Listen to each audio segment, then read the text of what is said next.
Hi everyone, welcome back to the channel. I'm Carrie. This channel is all about Hawaii food and family.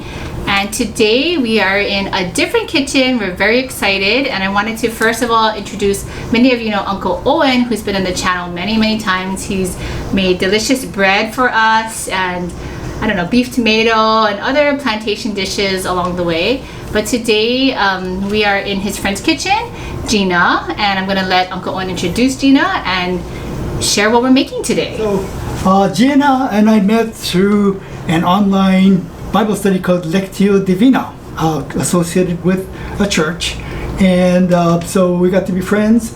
And Gina, I found out, went to Seattle, to Washington State, and showed her relatives how to make jai. And I thought, jai, oh, that's great. I don't know how to make jai. And it's such an important cultural dish in Hawaii. And in fact, you know, two of my grandkids are part Chinese. You know, so I want to at least know a little bit about how to make jai and learn a little bit more about it. So Gina seemed like a great choice. I asked her if she was interested, and thank you so much for your hospitality. She's having us over in her home today. Thank you so much. So can you tell us, Gina, a little bit maybe about yourself, and then a little bit about what is jai for those of you like me who actually I don't think I've ever had jai. So this will be my first time. Well, jai is an ancient flavor. Okay. And in my family we eat it on the first day of the year, and it's supposed to start the year off pure. And I know my family called it monk's food. And so it is largely a vegetarian dish, vegan dish. There's no dairy and there's nothing with a mother.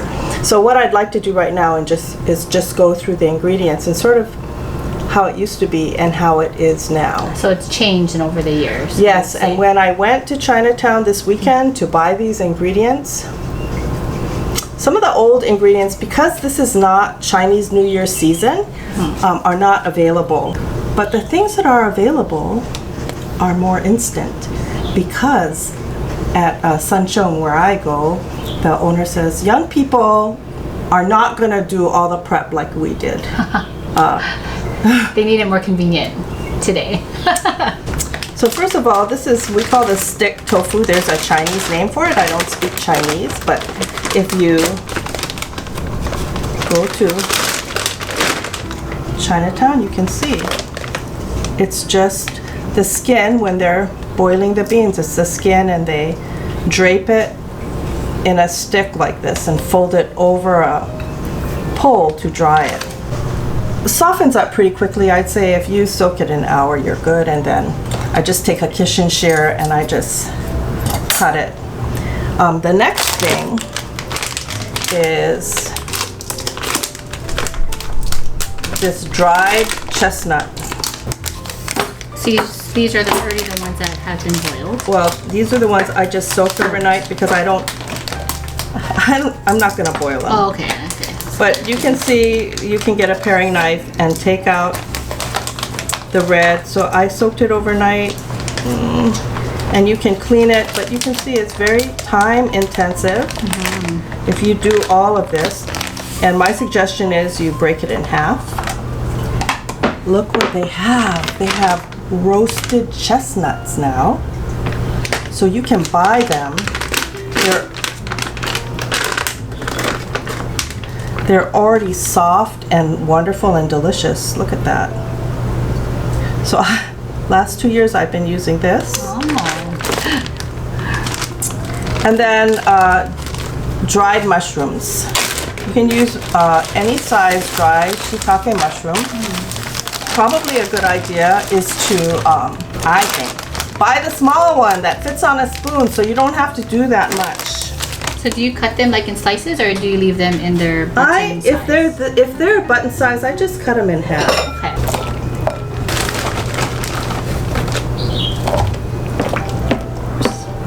The next thing is, this is the lily bulb, and I did go ahead and soak it. So you got this one in Chinatown as well? Yes. Everything I bought in Chinatown. And then this is lotus seed. I also got this in Chinatown.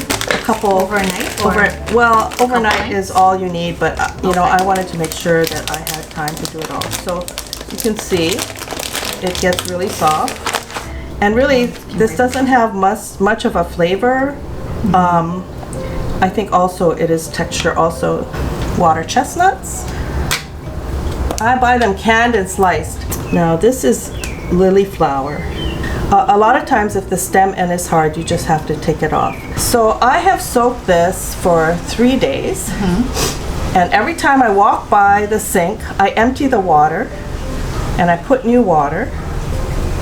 So now it is a lot brighter than the dark brown. So Uncle Owen, when was the last time when did you eat jai last? I don't remember. You remember? It's been a while. Yeah. Do you have a favorite spot that you like to eat it at? You know, we would tend to go to Royal Kitchen to get manapua. Okay, yeah.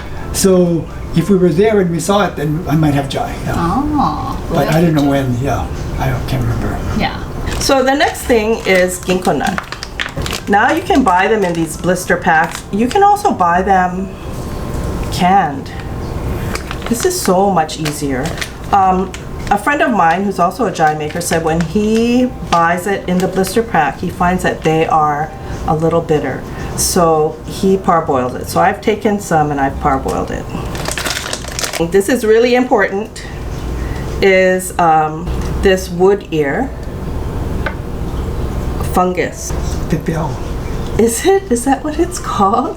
So the wood ear, what you do is you soak it and break it into bite-sized pieces. I happen to inherit this from my Aunt Gertrude's kitchen. And so it's all the small pieces already. So I'm just gonna have to go through and make sure all the hard things that you wouldn't wanna encounter on your spoon, the really tough part where it grows from, the root, is all taken out. And then there's this, the red date, the Chinese red date, also known as jujube. This is a really hard pit in it, very similar to an olive pit. So I've started to soak them. And what we want to do, like, jujubes now are so big. They used to be tiny, you know, but now they're big, so it's going to come off in multiple slices. Then I also add lotus root and bamboo shoot. You can buy bamboo shoots canned. It's actually easier, but I saw this, I wanted to try it, so I'll cut it into bite-sized chunks. Same with the hasu. Now my uncle never put lotus root in it, but I happen to like the crunchiness of it and the texture of it even after you've cooked it a while, so I add this. So long rice is just another texture. The last ingredient is this black fungus, and it looks like hair. It does.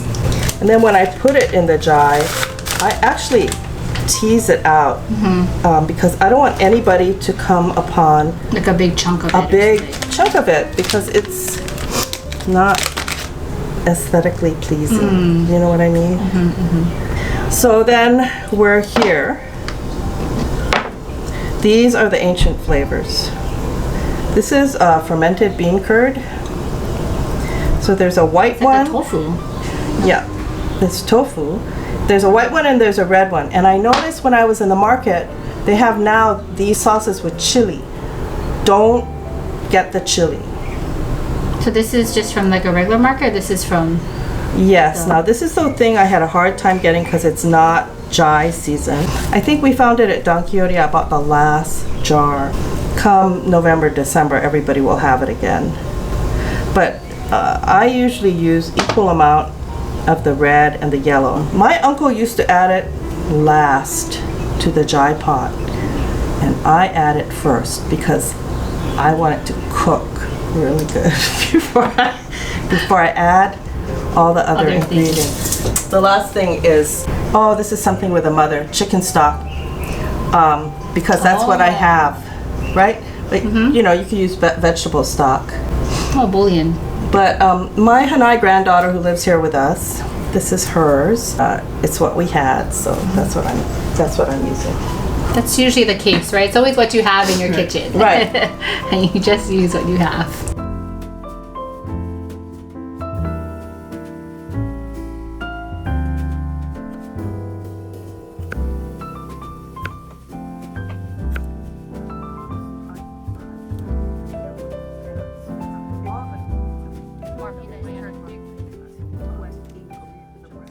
I have been not using oil to cook.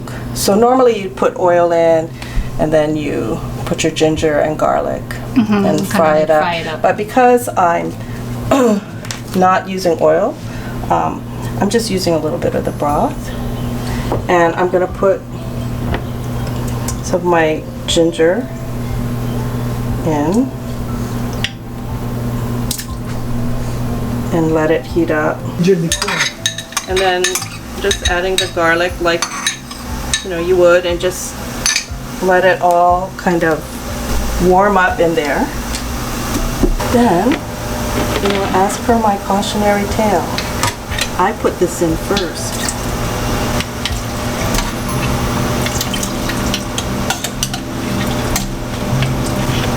So I'll put half a bottle.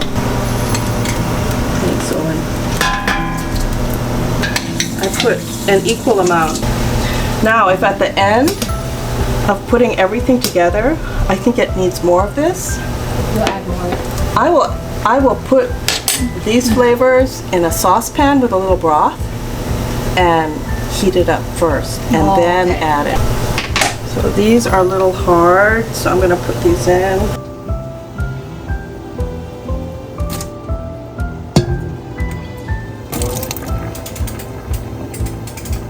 Ginko nuts, the lily flower,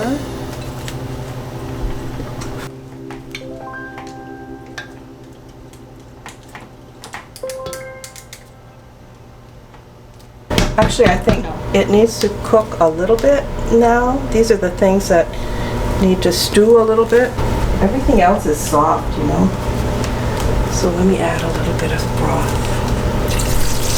Just to cover Konnyaku noodles that are tied in knots. Because my Tongan nephew's mother made a tomato beef stew and put these in it, and they were so good. So when I was in Seattle, I told my family there, I said, this is not Jai. This is not Jai stuff, but I think it will be good in Jai. So I'm going to add it. This is my Howley intrusion. Your own take. Yeah. Well, Konnyaku is very Japanese. You're very fusion. Yes. So let me add a little bit of broth. Just to cover. So these are Konnyaku I just want you to help that that. are tied in a knot. Yeah, well, they look different than the block ones for sure. And so I'm going to put them in early enough so that they can absorb the flavor. Sorry. One thing about Jai that my uncle impressed on me was that the more you stir it, the more things break down. So you put the things in that are tougher, that won't break early. And then the more tender things that break up when you stir it, you put it in last, because you don't want everything to break into tiny little pieces. So in the old days, I would put these chestnuts in first, but now they're so soft that I'm going to put them in near the end. If you want to have that chestnut flavor, it has to be kind of a chunk. It can't be tiny little particles. The other thing a lot of recipes have will be like snow peas and wongbok. But if you put that in, it spoils the Jai faster. And usually when you make Jai, you make a lot. And so I put it in Ziploc bags and freeze it. And then when I heat it up, if I want those fresh things in, I'll put it in at that time. Oh, okay.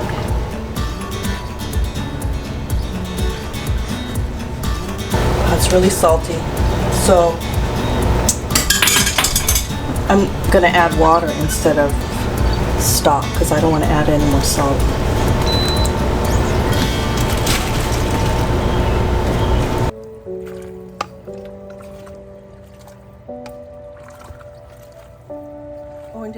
long rice?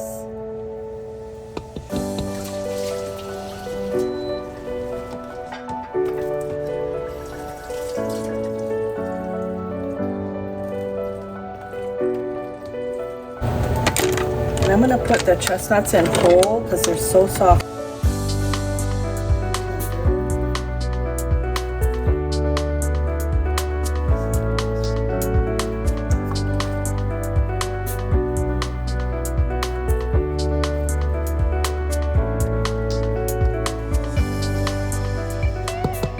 So how long does this have to simmer? So I simmer it for about an hour.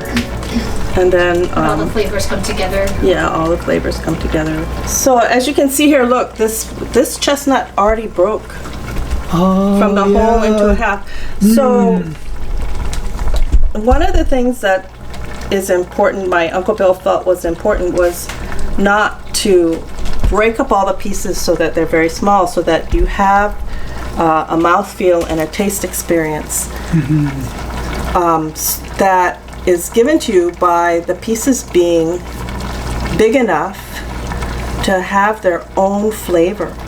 They're not stirred so much that they break down. So even though I've been stirring with big broad strokes, trying to bring things up from the bottom and not to agitate anything too much to keep pieces whole, things are starting to break apart. So that's a big deal. Don't burn the bottom, but don't stir it so much that things start to break apart. And remember when Grandpa would make the nishime? My grandpa would. He wouldn't stir it. So He would like throw it yeah, in the air. so it's not stirred. yeah, so that so that the pieces remain bite-sized, so that you have a mouthfeel and a taste experience. So is this the last ingredient, the hair? Yeah, you can add it earlier, but you know, because I like it to not be all clumped together, this takes a while, so I just save it to the end. And somehow, if you don't put this in, it doesn't look like jai. See, so now you begin to see that showing up, yeah? The tiny pieces. It's just that little bit of exotic something. So we're gonna try it now. Gina's jai. What do you think? How is it? Pretty good. It's a little salty, but I think it'll be less salty as things soak in. I like the flavor of the soup. The lotus seed is still pretty crunchy. Yeah, the lotus root picks up some flavor too. It's good. And this one here is what now? The lotus seed. The seed. I like the tofu. And the tofu is chewy, it's good. Did you get a ginko nut? Which one is that? Yeah, that's in ginko nut. Try that. Is it this one? Yes. We have too much food already. Gotta finish that first.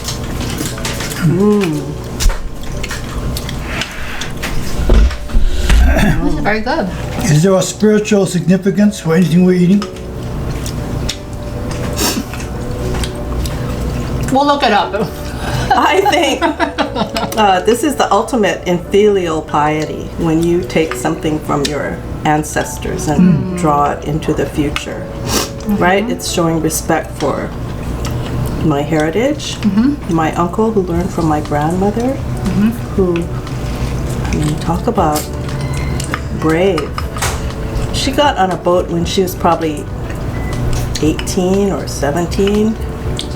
She got on a boat with bound feet, so she cannot really walk around. And I think they were steam vessels back then, and probably took 2 weeks to come to Hawaii. It's probably not the best experience of her life. And she met a strange man here who she's going to live with for the rest of her life. Completely new culture, living with this completely new guy. Didn't really speak English, right? Didn't speak English. She had to unbind her feet and walk to Chinatown. But she had to cook. She eventually had 9 children. So this kind of food kind of brings you back to culture and just reminds you of maybe even just to be grateful for what your ancestors and the generations before you had to Right. do. Struggles they went through. Struggles Right. they went through, because it is very true that our life today is so it's just different, and it's a different kind of challenge, but it's different than the challenges Yeah. that the people that came before us had to go through. So thank you so much for teaching us how to make jai today. For My your pleasure. time. This is very, very good, and I hope all of you out there, you try jai, or you can make it yourself at home. If you have all the ingredients, if you go to Chinatown. And thank you so much, and I'll see you guys in the next episode. Bye.